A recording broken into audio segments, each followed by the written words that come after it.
ఈ మధ్య ఎక్కడ చూసినా ఒక చర్చ మొదలైంది. మగవాళ్ళకి ఉన్నంత స్వేచ్ఛ ఆడవాళ్ళకి ఉండకూడదా అని.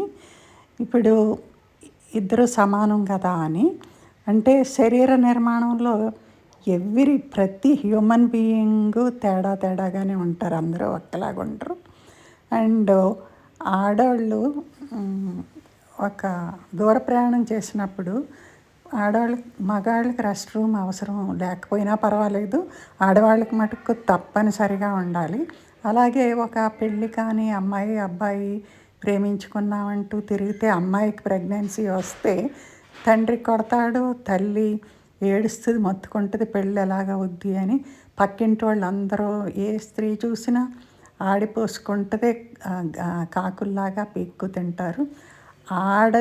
ఆడదాన్ని విమర్శిస్తుంది, ఆ అమ్మాయి జీవితం నరకంగా మార్చేస్తుంది. మరి ఈ ద్వంద్వ ప్రమాణాలు ఏంటో నాకు అర్థం కావట్లేదు.